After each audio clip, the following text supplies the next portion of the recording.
گئی بس اللہ دیا سونیا محبوبہ میں پوچھے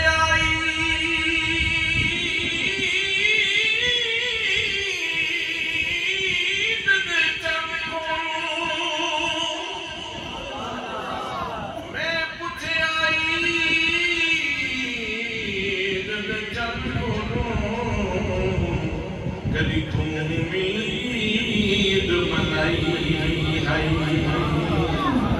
اس کیا میری زندگی وچ ایک ایو جہی رات بھی آئی وچ ملک عرب دے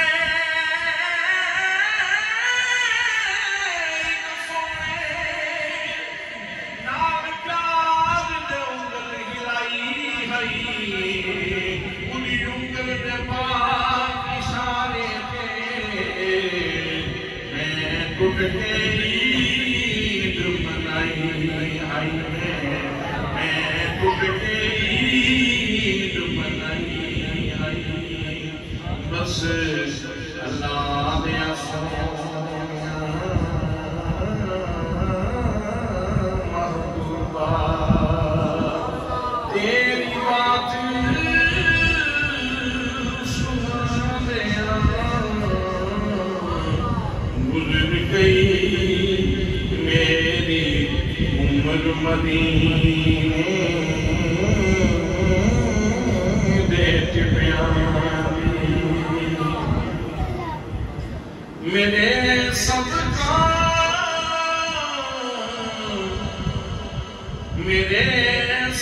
کا میری ماں کی دعاؤں سے ہوئے ہیں ماما علیہ سبحان اللہ ماما علیہ سبحان اللہ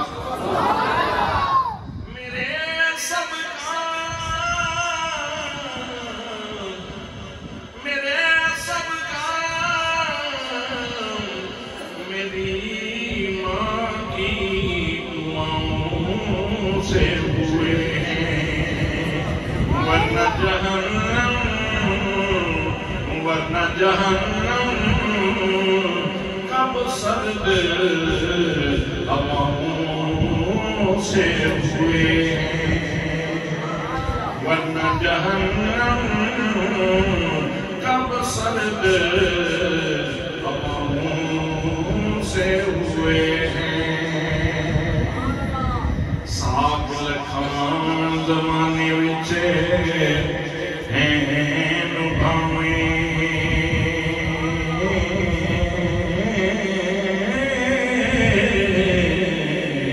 کنی ساتھ کوئی مانگے ساتھ ورگا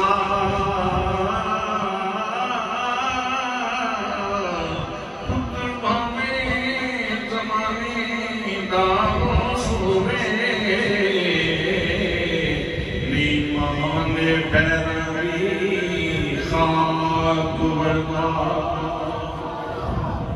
نہیں مانے پیرانی خاک ورگا اور ایک مدت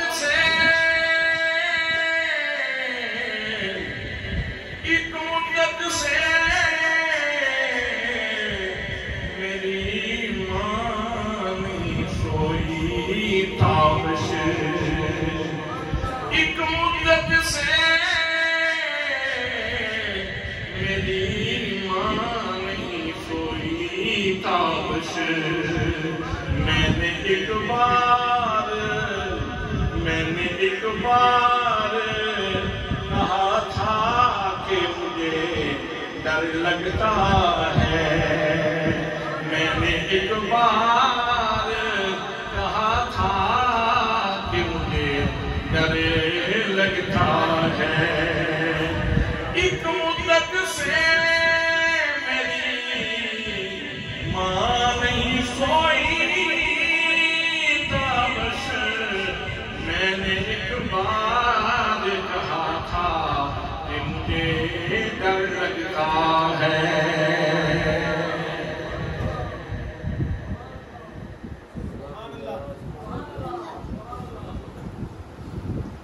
جناب مولانا محمد اعجاز صاحب، حافظ محمد رفیق صاحب، دیگر مہمانان گرامی، معزز حاضرین و سامعین، اللہ کریم کا ارشاد گرامی ہے تفصحوا فی المجالس فافصحوا یفصح اللہ لکم. لوگوں کے لیے جگہ بناؤ. تفصحوا فی المجالس، مجلسوں میں جہاں بیٹھے ہو، کوئی آنے والا آیا ہے تو اس کے لیے جگہ بناؤ. یہ صاحب ظرف لوگوں کا کام ہے، یہ بڑے لوگوں کا کام ہے، آنے والوں کے لیے جگہ بنانا، اور اللہ کا حکم ہے تفصحوا فی المجالس فافصحوا یفصح اللہ لکم. تم لوگوں کے لیے جگہ چھوڑو، اللہ کریم تمہارے لیے کشادگی پیدا فرماتا ہے. تو یہ بات اگر میری ہوتی تو آپ بے شک بیٹھے رہتے ہیں، لیکن چونکہ میں نے اللہ کا قرآن سنایا ہے، قرآن پڑھا ہے، اس لیے اس آیت پہ عمل کرتے ہوئے ہر بندہ اپنی جگہ سے تھوڑا سا آگے، ہر بندہ تھوڑا سا آگے.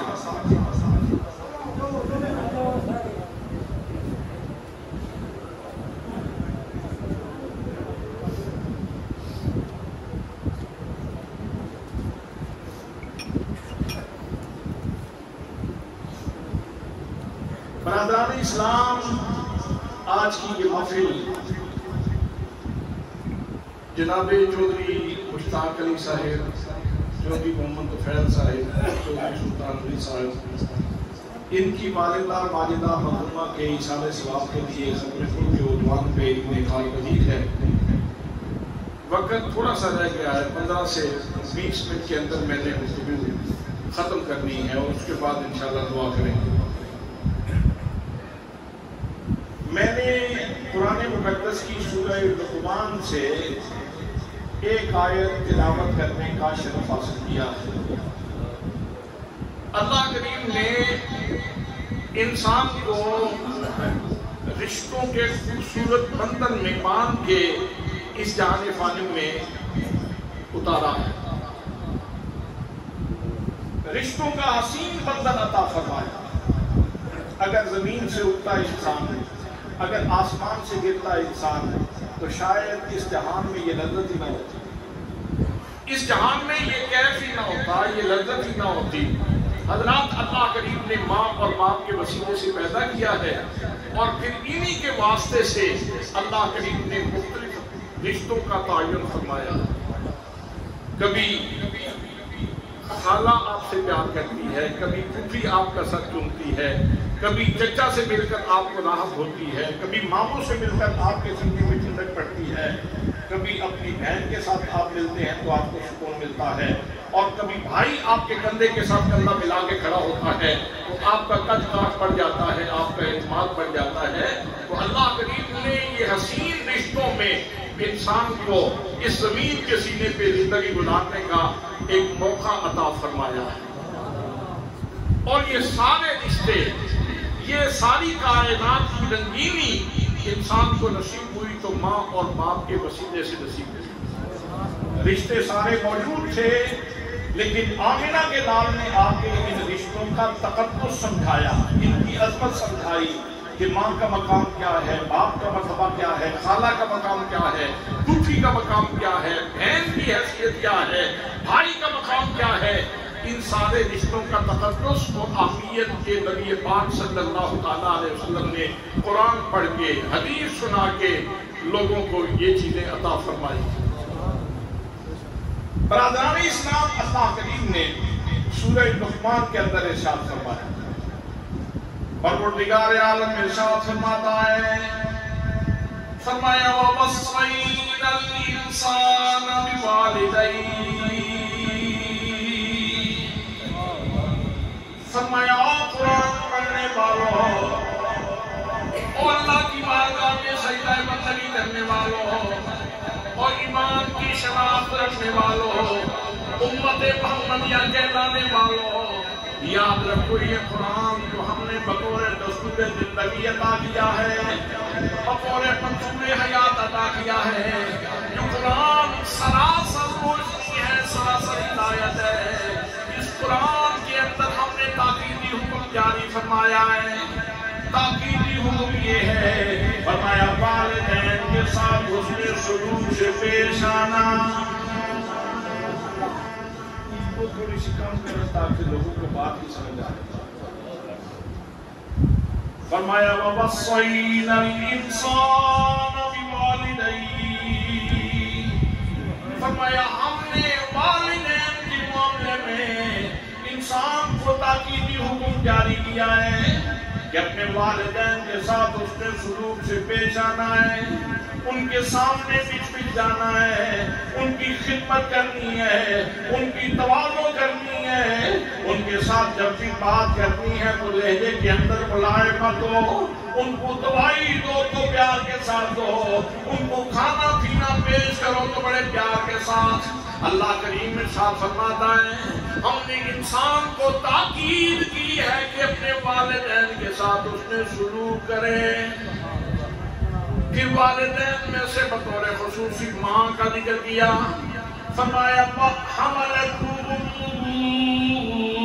وہنا علی وہن، فرمایا او میرے بندو ذرا اس وقت کو یاد کرو جب تیری ماں تجھے اپنے پیٹ میں اٹھائے پھر رہی تھی، گھر کا کام کاج بھی کرنا تھا، زندگی کی مصروفیات بھی پوری کرنی تھی، اور تیری ماں تجھے پیٹ میں اٹھائے پھرتی رہی، پیٹ میں اٹھا کے کام کرتی رہی۔ حضرات محترم قرآن کہتا ہے تیری ماں نے ایک دکھ کے بعد دوسرا دکھ اٹھایا، اور تیری ماں تجھے اٹھائے ہوئے زمین پہ سفر کرتی رہی۔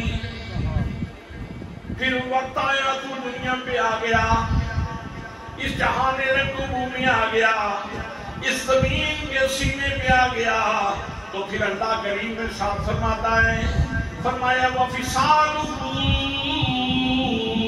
فِي عَامَيْنِ، فرمایا وہ وقت یاد کرو جب تمہاری ماں تمہیں گود میں اٹھا کے تمہیں دودھ پلا رہی تھی، ایک دن کی بات نہیں، 2 دن کی بات نہیں، فرمایا پورے 2 سال تیری ماں تجھے دودھ پلاتی رہی،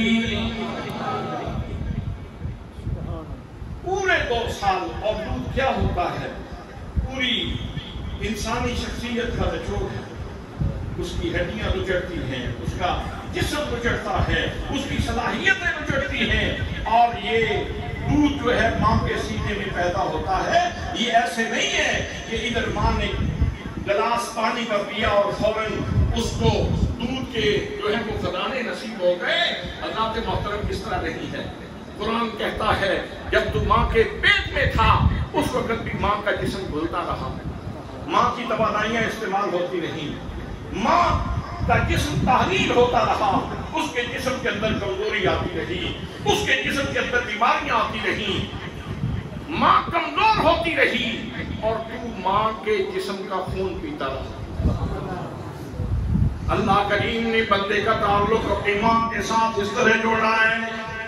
یہ جو ناف کاٹتے ہو، ناڑو کسے کہتے ہو، جب تک بندہ ماں کے پیٹ میں ہوتا ہے تو اس ناڑو کا تعلق ماں کے جسم کے ساتھ ہوتا ہے، اور اس ناڑو کے ذریعے ناف کے ذریعے انسان کے جسم میں ماں کا خون منتقل ہوتا ہے۔ قرآن کہتا ہے دکھ پہ دکھ اٹھا کے تجھے تیری ماں اپنے پیٹ میں پالتی رہی، اور پھر جب تو دنیا میں آ گیا فرمایا وَفِصَالُهُ فِي عَامَيْنِ، پھر پورے 2 سال تجھے دودھ پلاتی رہی، صرف دودھ ہی نہیں پلاتی رہی، گرمی میں بھی تیرا خیال رکھا اور سردی میں بھی تیرا خیال رکھا۔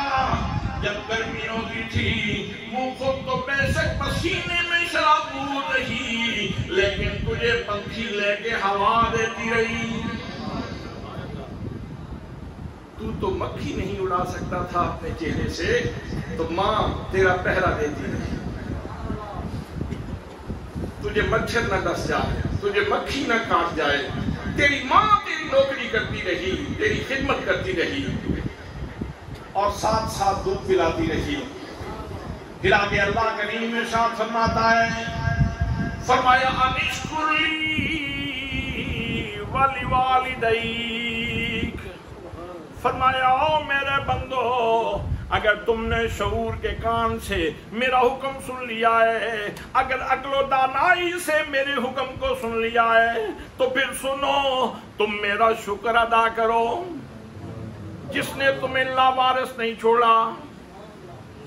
انسان جب پیدا ہوا تو پوزیشن تو یہ تھی کہ اپنا ہاتھ خود نہیں ہلا سکتا تھا، اپنے ہاتھ کو حرکت نہیں دے سکتا تھا۔ حضرات، نہ آپ کے کان بجلی پہ چلتے ہیں، نہ میری زبان بجلی پہ چلتی ہے۔ آپ توجہ میری طرف رکھیں، یہ بجلی آتی جاتی رہتی ہے، یہ معاملات تو ہوتے رہتے ہیں، 3-4 منٹ کا کام ہے۔ میں عرض کر رہا ہوں، کوئی بندہ اپنا ہاتھ ہلانے کے قابل نہیں ہوتا تو ماں اس کی نوکری کر رہی ہوتی، ماں اس کی خدمتیں کر رہی ہوتی ہے۔ حضرات محترم، ماں نے مصیبت پہ مصیبت اٹھا کے والد اپنے بچے کو اس کی پرورش کی ہے۔ اللہ فرماتا ہے انشکر لی وَلِوَالِدَيْكَ، یہ والدین جو سہارا تجھے عطا کیے ہیں یہ میں نے عطا کیے ہیں، اس لیے میرا شکر کر،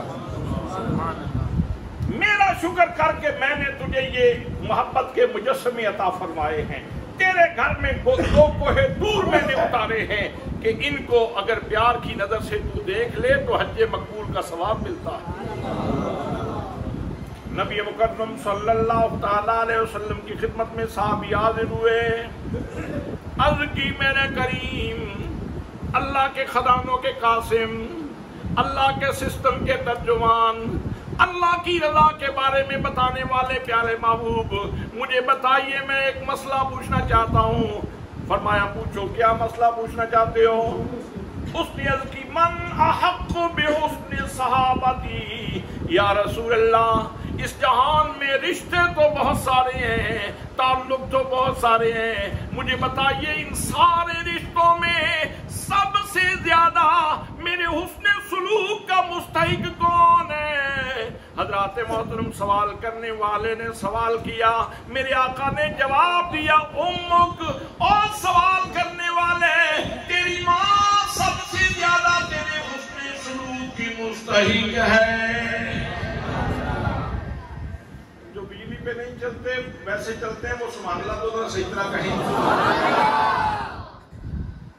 پھر پوچھا ثم من، میرے آقا پھر بتائیے پھر کون؟ ماں کے بعد کون ہے؟ فرمایا امک، پھر تیری ماں۔ پھر پوچھا ثم من، یا رسول اللہ اس کے بعد پھر کون ہے اس نے سلوک کا مستحق؟ فرمایا امک کا، تیری ماں۔ 3 دفعہ میرے آقا کریم صلی اللہ تعالیٰ علیہ وسلم نے ماں کو حکم دیا، اور 4تھی دفعہ جب اس نے سوال کیا ثم من، تو میرے آقا نے فرمایا ابو کا، تیرا باپ۔ حضرات محترم، وقت ختم ہو چکا، یاد رکھیں ماں ایسا خزانہ ہے کہ جب اس کے منہ سے لفظ نکلتے ہیں، دعا نکل جائے تو دونوں جہانوں میں تار دیتی ہے، پر دعا نکل جائے تو بندے کو برباد کر دیتی ہے۔ حضرت امام بخاری رضی اللہ تعالیٰ عنہ، جن کی کتاب ہے صحیح بخاری، قرآن مقدس کے بعد جس کتاب کو اصح الکتب کہا جاتا ہے، امام بخاری چھوٹی عمر میں تھے، آنکھیں ضائع ہو گئیں، آنکھوں کی بینائی جاتی رہی، اور دوسرا صدمہ یہ آیا کہ والد صاحب فوت ہو گئے۔ اب ماں پریشان ہے، سرتاج بھی چلے گئے، سر کا صاحبان بھی چلا گیا، اور اللہ نے پورے نظر دیا تھا، بیٹا دیا تھا، یہ بھی نابینا ہو گیا۔ اب ماں دعائیں کرنے لگی، ایک دن دعا میں اتنی لجاجت کی اللہ کے حضور، دعا مانگ کے ماں سوئی تو رات کو حضرت ابراہیم خلیل اللہ علیہ السلام اس کے خواب میں آئے، فرمایا اللہ کی بندی کیوں رو رہی ہو؟ جاؤ دیکھو تمہارے بیٹے کی آنکھیں روشن ہو چکی ہیں۔ اللہ نے آنکھوں کا نور دیا۔ کیا، پھر وہ بیٹا عالم بنا، پھر اس نے احادیث جمع کی. آج امت کے پاس جو بخاری شریف کی صورت میں کتاب کا پورا مجموعہ موجود ہے، اس حدیث کے نور کے پیچھے ماں کی دعا کا سرور بھی موجود ہے، شعور بھی موجود ہے. اور ماں کی بددعا کے بارے میں بھی ایک حدیث عرض کر دوں. نبی مقدم صلی اللہ تعالیٰ علیہ وسلم نے ان 3 بچوں کا ذکر فرمایا جنہوں نے پنگھوڑے میں بات کی. ان میں سے ایک کا ذکر کرتے ہوئے میرے آقا ارشاد فرماتے ہیں، پہلی امتوں میں ایک بندے کا نام تھا جریج. بڑا عبادت گزار، بڑا عبادت کرنے والا زاہد آدمی، صبح و شام عبادت میں مشغول رہتا ہے. ایک دن اس کی ماں آئی، اس کے دروازے میں کھڑی ہو کے کہتی ہے، یا جریج نماز پڑھ رہے ہیں. دل ہی دل میں کہنے لگے، یا رب امی و صلاتی، او میرے ربا میں کیا کروں، ادھر ماں بھی آ گئی، ادھر نماز بھی پڑھ رہا ہوں، کیا کروں. نبی مقدم صلی اللہ تعالیٰ علیہ وسلم ارشاد فرماتے ہیں، فَأَقْبَلَ عَلَىٰ صَلَاتِهِ، اس نے اپنی نماز کو جاری رکھا. ماں چلی گئی، ماں لوٹ گئی. دوسرے دن پھر ماں آئی. اتفاق سے ماں دوسرے دن بھی اس وقت آئی جب جریج نماز پڑھ رہے تھے. اس نے دروازے پہ کھڑی ہو کے کہا، یا جریج پھر نماز پڑھ رہے ہیں. میرے آقا کریم صلی اللہ تعالیٰ علیہ وسلم ارشاد فرماتے ہیں، جریج دل ہی دل میں کہنے لگے، یا رب امی و صلاتی، اے میرے پروردگار، ادھر ماں بھی آوازیں دے رہی ہے، ادھر تیری بارگاہ میں بھی حاضر ہوں، میرے اللہ میں کیا کروں. لیکن اس نے نماز کے اوپر ہی توجہ رکھی اور ماں پھر چلی گئی. تیسرے دن پھر ماں آئی. حضرت جریج نماز پڑھ رہے تھے. ماں نے آ کے دروازے میں کھڑے ہو کے آواز دی، یا جریج پھر نماز پڑھ رہے ہیں. پھر وہی خیال، یا ربی امی و صلاتی، یا اللہ نماز بھی ہے، ادھر ماں بھی آوازیں دے رہی ہے، یا اللہ کیا کروں. ثم اقبل علی صلاتی، اس نے اپنی نماز پہ توجہ رکھی. لیکن ماں پھر واپس لوٹ گئی اور جاتے ہوئے ماں کی زبان سے یہ لفظ نکل گئے، اللہم لا تمتو حتی یرا وجوہ المومسات، یا اللہ اس کو اتنی دیر تک نہ مارنا جب تک یہ فاحشہ عورتوں کے منہ نہ دیکھ لیں. بڑا نمازی ہے. 3 دن ہو گئے آ کے میں آوازیں دے رہی ہوں، یہ نماز پڑھتا رہتا ہے.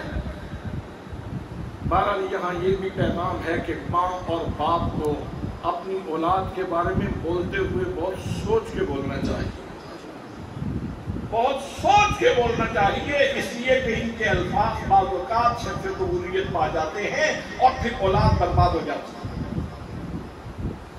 اب ہوا کیا، وہ جریج جس کی عبادت کے چرچے تھے، جس کی ریاضت کے چرچے تھے، جس کی باتیں ہوتی تھیں، ماں نے جب کر دی بددعا.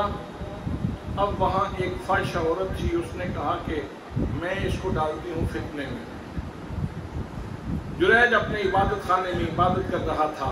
وہ خاتون گئی اور اس کو گناہ پہ آمادہ کرنا چاہا، لیکن اس نے کوئی توجہ نہ دی. وہ وہاں سے نکلی تو ایک چرواہے کے پاس گئی، وہاں سے وہ حاملہ ہو گئی. جب بچہ پیدا ہوا تو لوگوں نے پوچھا یہ بچہ کس کا ہے؟ اس نے کہا یہ جریج کا بچہ ہے، وہ جو عبادت گزار ہے اس کا بچہ ہے. لوگوں نے کہا اچھا، ادھر ہمارے سامنے باتیں ریاضتیں اور اندر سے یہ ناپاکی. لوگ گئے، ذہن بدلتے ہوئے کون سی دیر لگتی ہے. لوگ گئے، انہوں نے جا کے اس کو پکڑا، اس کے چبوترے سے اتارا اور اتار کے اس کو مارنے لگے اور اس کا عبادت خانہ گرا دیا. مارنے لگے. اس نے کہا خدا کے بندو مجھے بتاؤ تو صحیح، مار کیوں رہے ہو؟ کیوں مار رہے ہو؟ مجھے کیوں زد و کوب کر رہے ہو؟ انہوں نے کہا بتاتے ہیں تجھے، ابھی تجھے خبر نہیں ہوئی؟